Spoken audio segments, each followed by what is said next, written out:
So I had a call from a GP and she said that you've got an infection, can you come in? So I came in and then she had to really sit me down and tell me that this antibiotic's not going to work, I have to send you into hospital.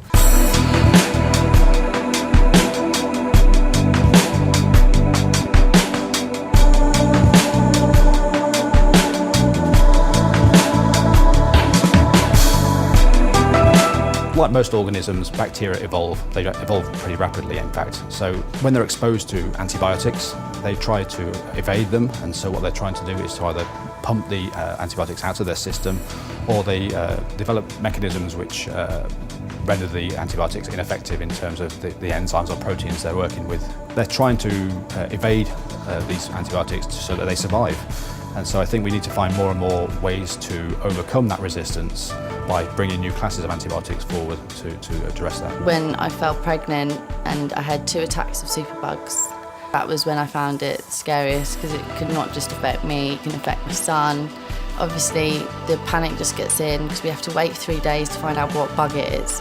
So most of the time I'm going into hospital anyway, but just dreading the thought of it being superbug again. We've got a situation where in many ways all of the easy antibiotics have been discovered, and were discovered anything up to 20, 30 years ago. That led to a glut of relatively cheap antibiotics being available, and as a consequence of that, there was almost a complacency that developed around the use of antibiotics. One of the challenges that we have, though, is that more than 80% of the antibiotics in use in the world are used in animal health, not in human health.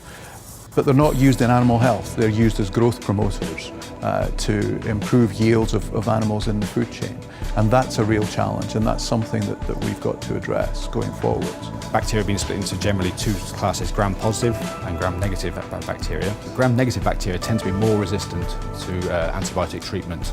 They have a different cell wall structure, which makes it more difficult for drugs to get into the bacteria, and they have more mechanisms to get the antibiotics out of the bacteria as well. The unmet need is really in the gram-negative space. We do have a gram-positive program, which we partner with the NHS in the UK, and obviously that's focused on some of these infections which are hospital-borne, such as MRSA, and that's going very well.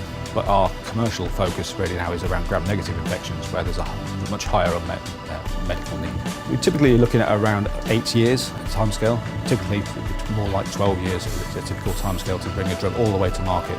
There's a lot of attrition in there, of course, so we'll probably have to start several research programs that then become development programs and then actually make it to marketplace. If we had new antibiotics and new research in the near future, it would change my life massively, as in I wouldn't have to worry about every superbug I get, I wouldn't have to worry about every UTI I get, because there's a chance it's treatable. Because at the moment we're just worried about the time where even the IV antibiotics stop working, and then I have nothing to treat my infections. So a lot is going on in the industry to tackle this challenge. One of the major advances that we've seen in the UK has been the O'Neill review that the government put in place, led by Jim O'Neill, prominent economist, and he's come up with 10 recommendations that both industry and payers around the world and healthcare systems around the world should be adopting, and indeed patients, in order to make sure that we have a sustainable future for antibiotic therapy. We need to make sure that